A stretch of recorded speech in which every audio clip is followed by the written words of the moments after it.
Graham Hill was the iconic Grand Prix driver of the 1960s. With his dashing good looks, old-school gentleman manners, charm and humour. A man who enjoyed life to the full.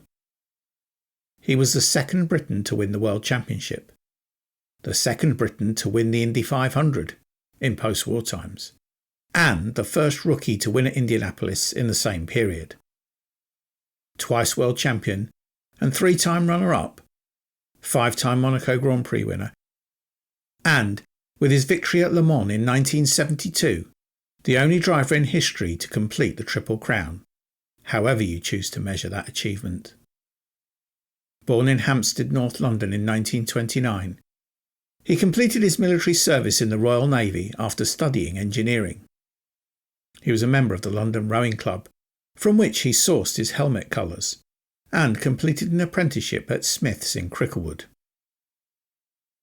At the end of the 1953 rowing season, a colleague at Smith's suggested that Hill respond to an advert to drive a Formula 3 car at Brands Hatch for 5 shillings. Having driven nothing sportier than an old Morris saloon, and having had no interest in motor racing up until that point, the experience was a revelation to Hill, who said that as soon as he got out of the little Cooper Formula 3 car after his allotted 4 laps, the only thing he could think of was how quickly he could get back into it. And in 1954, in his first ever race, Hill took a 4th place finish.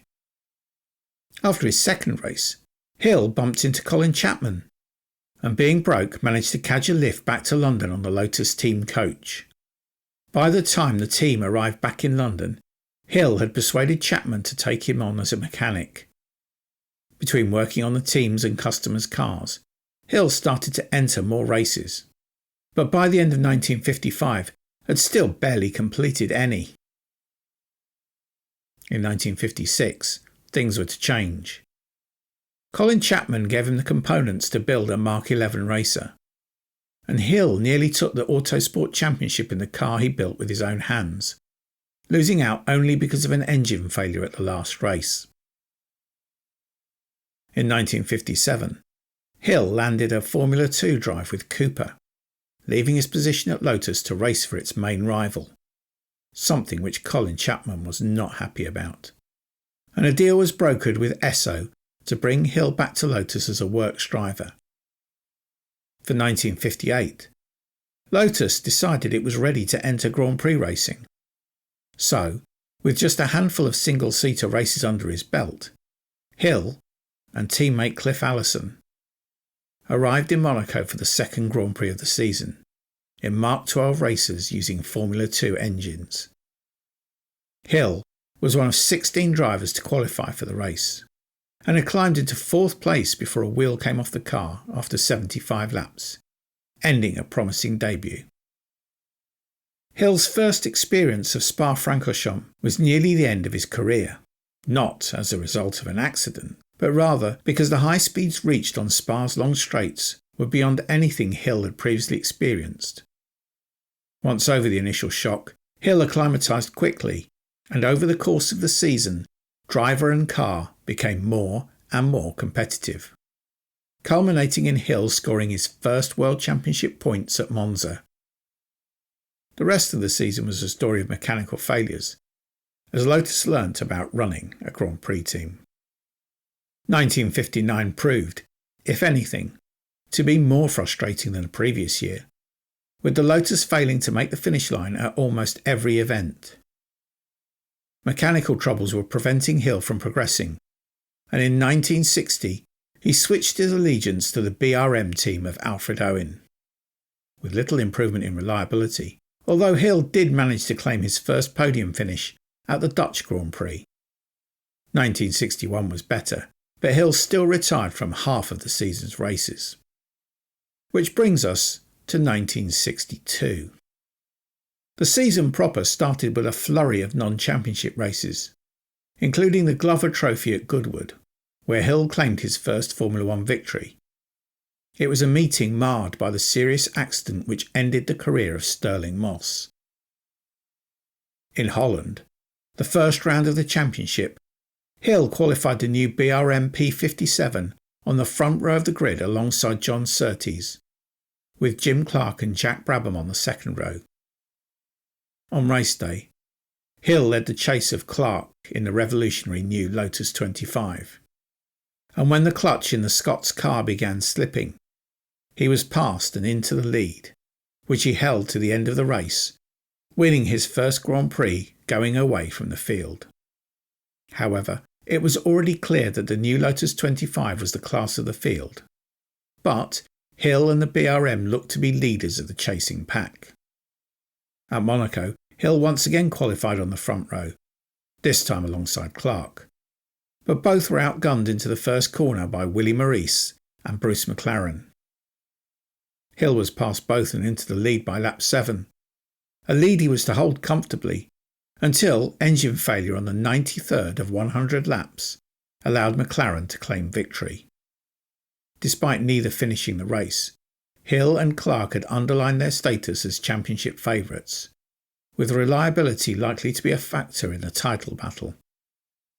Next time out at Spa, Hill claimed pole position, with Clark down in 12th place after problems in qualifying. On race day though, Clark and the Lotus 25 were imperious, and the Scot raced through the field, took the lead and won going away, with a 45-second advantage at the checkered flag to claim his first ever Grand Prix victory. Moving to France, Clark and Hill claimed the front row of the grid at Rouen, with Hill leading away from the line and racing into a 20-second lead. But just after half distance, he was pushed off the road by a backmarker, and by the time he had recovered, Clark was through and back into the lead. Hill pursued the Lotus and reclaimed the lead, only to have another engine problem end his race. Clark also retired, leaving Dan Gurney to claim Porsche's only ever Grand Prix victory. At Aintree for the midpoint of the season, Clark claimed pole position and won with imperious ease.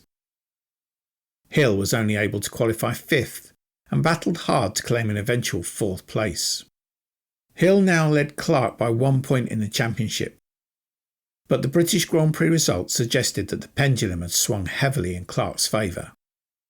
Indeed, from Aintree on, Clark claimed all but one pole position, and Clark and Hill were to win every race. At the Nürburgring, Dan Gurney claimed pole, with Hill in second place, despite having to drive his spare car after a crash in practice, when a TV camera fell off another car into his path, causing an accident which luckily only destroyed his BRM. On race day, wild weather meant the track was not only wet, but also in places being crossed by muddy rivers as the rain swept soil onto the circuit. Clark made a schoolboy error by forgetting to turn on the electric fuel pump on his car, and as a result fell from 3rd to last place by the first corner.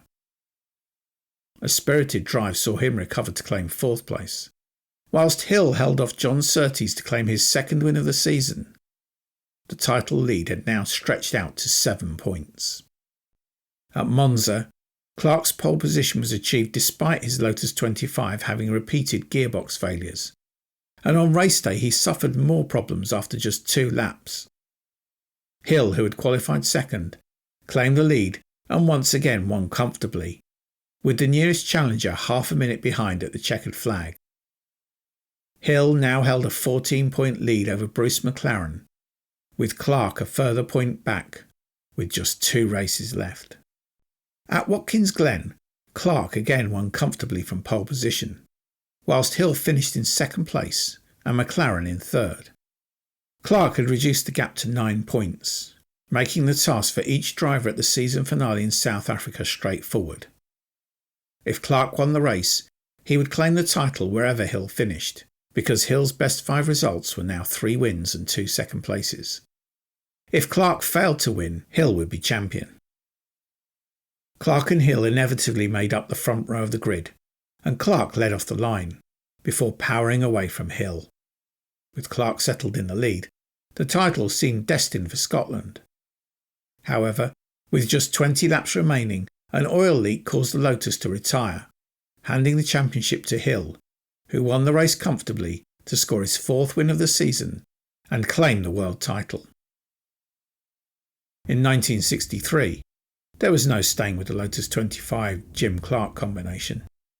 However, Hill still managed to win 2 races, including his first victory in Monte Carlo. Clark had claimed pole position, but Hill beat him into the first corner and led for the first 18 laps before the Lotus got past. With no hope of keeping up with Clark, Hill fought a battle with John Surtees, and then, when Clark's gearbox failed with 20 laps remaining, he inherited the lead and went on to claim victory. Clark would go on to win 5 of the next 6 races and had already clinched the title by the time Hill claimed victory at Watkins Glen, aided by Clark's Lotus failing on the dummy grid. Hill followed a straightforward victory with 3rd and 4th places in the final races of the season to claim 2nd place in the championship. 1964 would see Hill win the Monaco Grand Prix for the 2nd time after pole sitter Clark was delayed by a mistake and other challengers Jack Brabham and John Surtees retired. Hill would win again at Watkins Glen, as well as racking up 3 third places. As a result, there was a 3-way fight for the driver's title coming into the last race in Mexico. Hill led with 39 points and looked to be favourite. Behind him sat Surtees on 34 points and Clark on 30, a victim of poor Lotus reliability. A win for either Hill or Surtees would guarantee them the title, whilst Clark would need to win with his rivals lower than 3rd and 4th places respectively. As had been customary for the last 2 seasons, Clark took pole position and led away from the start, moving into a comfortable lead. Hill's start was compromised by a problem with his goggles, and he was back in 10th place by the end of the first lap. Surtees had slipped even further back and was in 13th. It seemed that after a year of poor luck, the fates had finally decided to smile on Jim Clark. Hill climbed his way through the field though, and was soon up to 3rd place, swinging the title battle in his favour. Surtees too had been making progress and was now in 5th place, with his Ferrari teammate Bandini between him and Hill. Bandini was right behind Hill and on several laps tried to pass going into the hairpin, before making what was to prove to be the season-defining move, committing fully to the pass, with Hill coming across the front wheel of the Ferrari past the apex of the corner. The 2 cars touched at very low speed and both spun, allowing Surtees through, and more importantly, damaging the exhausts on the BRM, forcing Hill to pit for repairs and to drop out of race contention. As things stood, Clark would still win the championship, with Surtees unable to catch Gurney and take the 2nd place he now needed to take the title. At this point, he allowed Bandini through into 3rd place in an attempt to catch Gurney and slow the Brabham driver sufficiently to allow Surtees to catch and pass them both. The title race was to be turned on its head though, as Clark's Lotus was leaking oil and, as he started the last lap, the Climax engine disposed of its last reserves, seizing solid and ending his race. Surtees now required 2nd place to win the title, whilst Hill would win if he didn't. As Bandini came past the pits to start his final lap, the Ferrari team frantically gestured to him to slow and allow Surtees to pass him. Bandini duly complied, and Surtees became world champion by 1 point from Hill. After the race, there were accusations that Bandini had deliberately eliminated Hill in order to help his teammate win the championship, but nobody, not least the BRM team or its driver, believed that to be true. 1965 was to prove a whitewash for Lotus, with Jim Clark winning 6 of the first 7 races, excluding only the Monaco Grand Prix, which Lotus chose to miss in order to participate at the Indianapolis 500. For the 3rd season in a row, Hill won at Monaco and also at Watkins Glen. And also for the 3rd season in a row, Hill finished 2nd in the championship. This win at Monaco was a bit special though.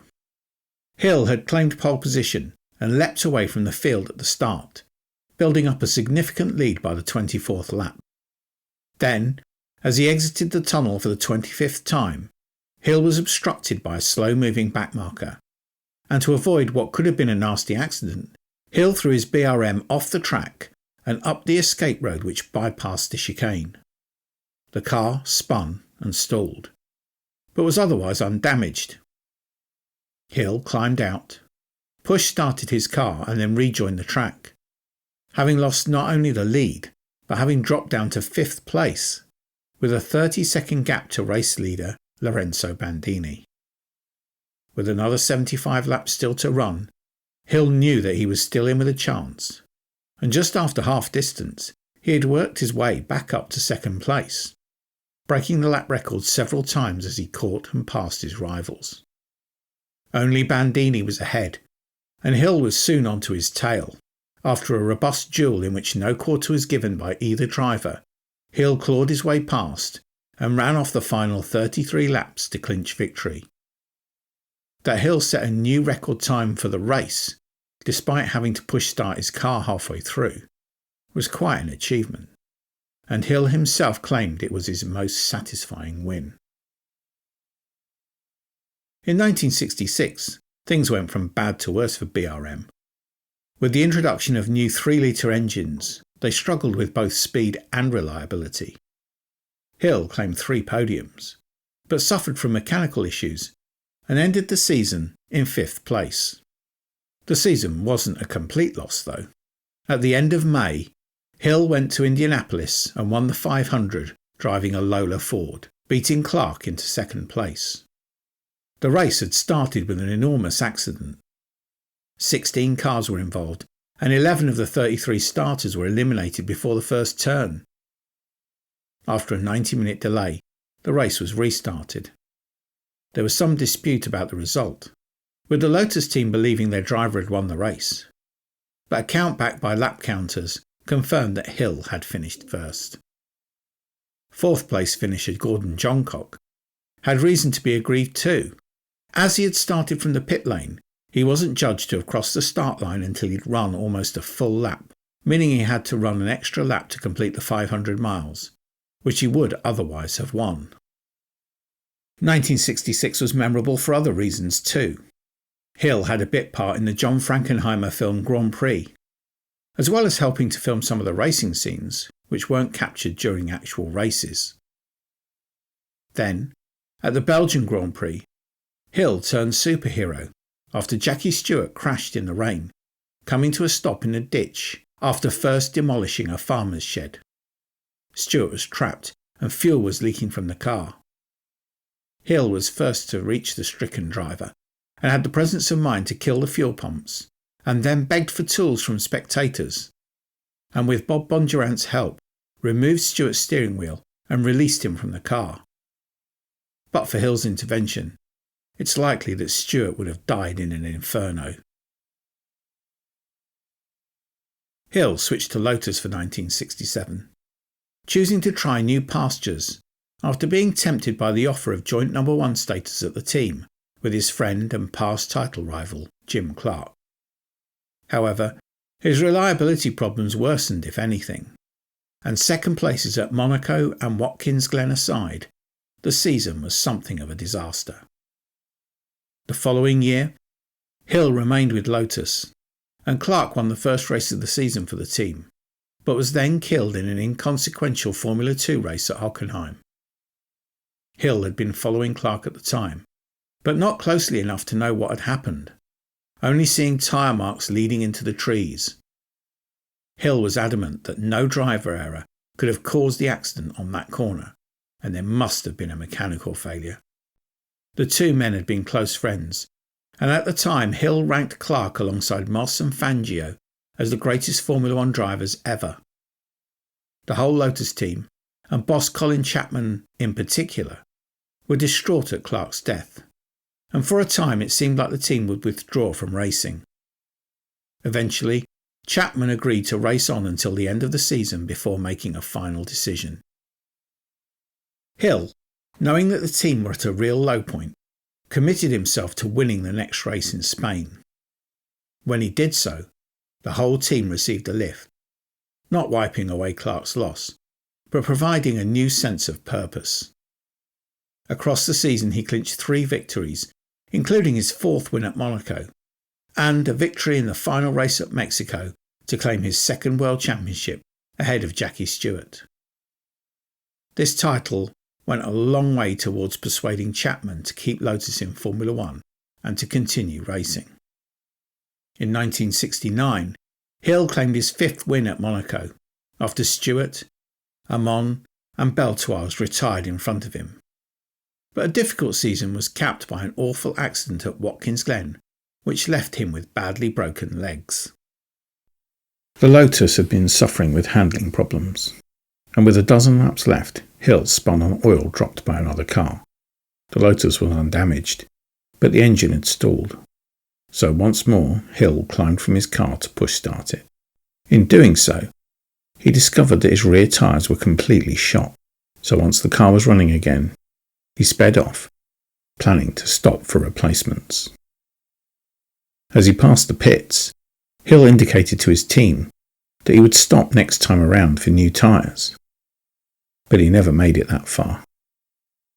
Heading down the back straight, the right rear tyre failed, sending the Lotus into a spin before cannoning into an earth bank and being launched through the air, rolling over as it went.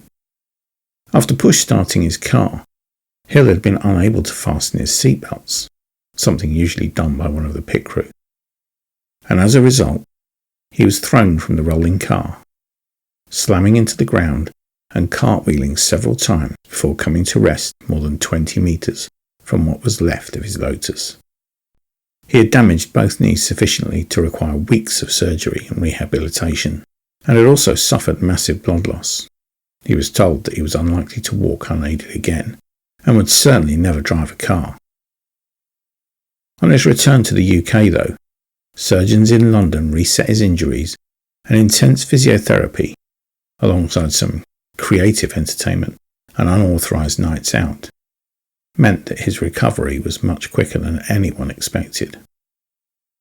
He was able to return for the start of the 1970 season in South Africa, but Colin Chapman didn't offer him a drive in the Works Lotus team, so Hill drove a Lotus entered by his friend Rob Walker.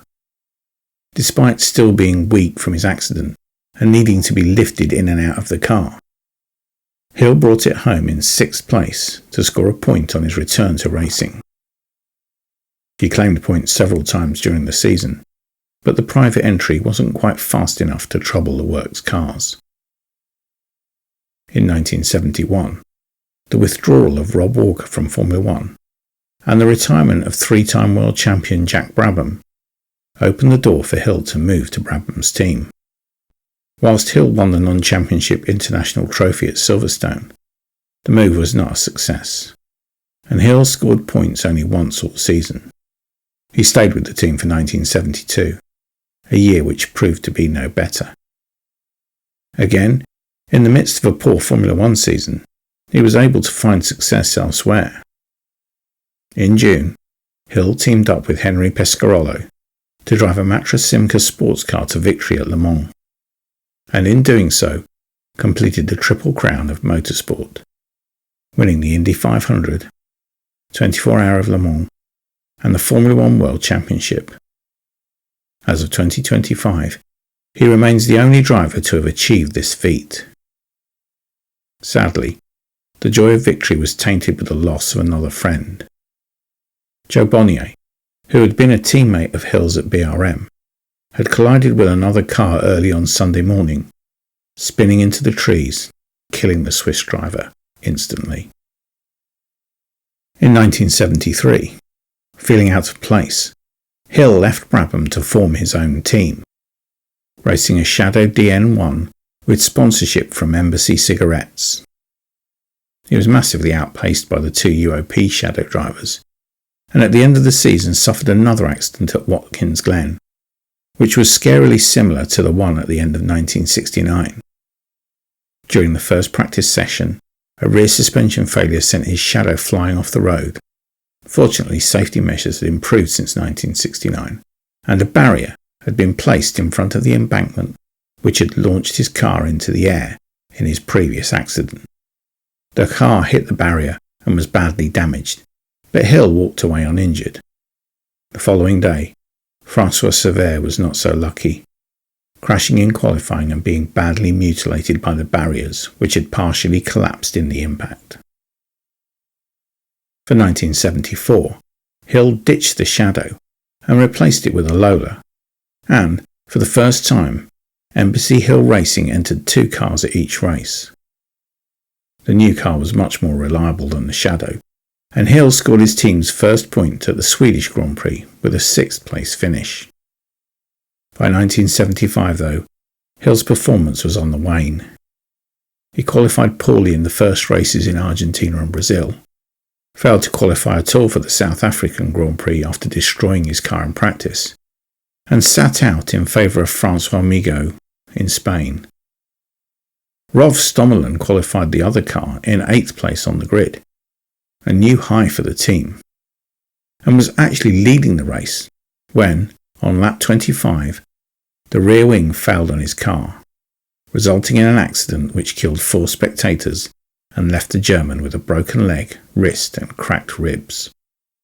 Hill returned at Monaco, replacing Stommelen, who was unable to drive, but he failed to qualify. It was a sobering experience, and Hill was beginning to question his ability to both drive and manage the team at the same time. Now considered a veteran, he realised that it was time to hang up his gloves and focus on running his team. He formally announced his retirement at the British Grand Prix, driving 1 parade lap to a rapturous reception from the home crowd. Before the Monaco Grand Prix, Hill had signed Tony Bryce on a 2-year contract.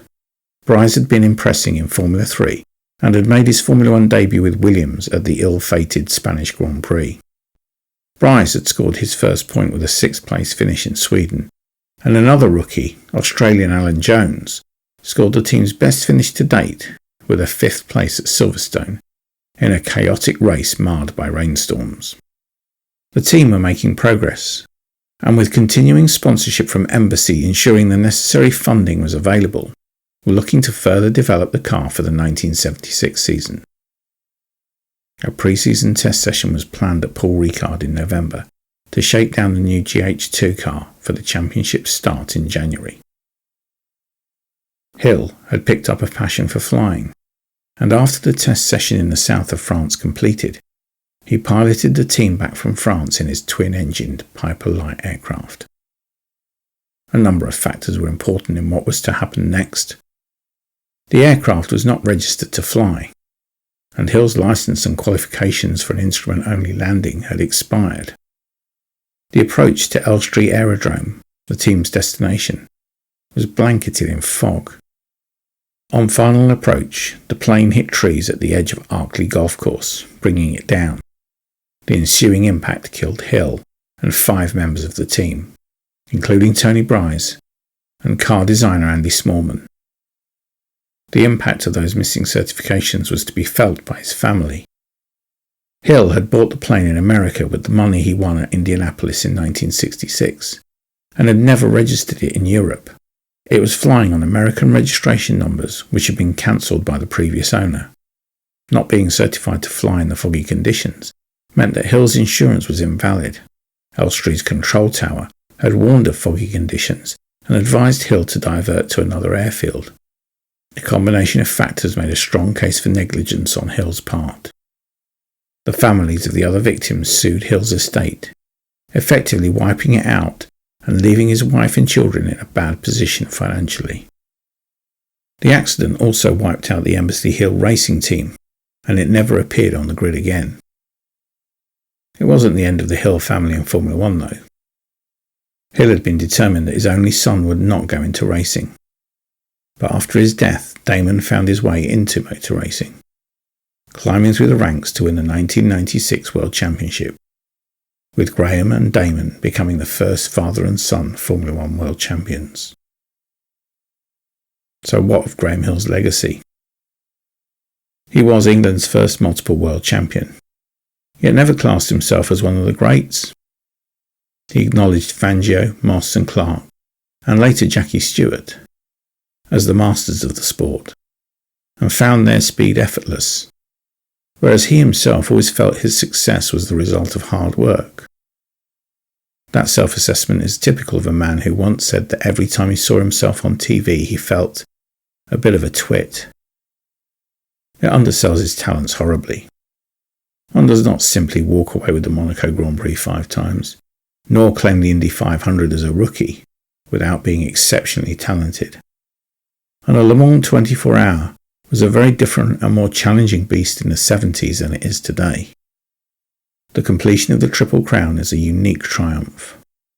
More than that, Hill achieved it by beating Jim Clark, a man he kept honest for the several seasons they competed against each other. And even that doesn't begin to be a complete list of his accomplishments. He raced successfully in touring cars, winning the British Saloon Car Championship, and won his class at the Targa Florio. He won 14 Grand Prix and 6 non-championship Formula One races. He was a popular TV personality, and was awarded an OBE, and was about to be given a knighthood when his death intervened. Hill's bravery should be noted too, not just in saving Jackie Stewart's life, but also by being the first person to rush into the flames to extract the fatally injured Peter Revson from his mangled car at Kyalami in 1974. Graham Hill was fast, brave, charming, and a bit of a rogue. He packed enough into his 47 years to fill 3 lifetimes, and with it earned the respect of peers and fans alike. A legend of motorsport who often does not get the credit he really deserves.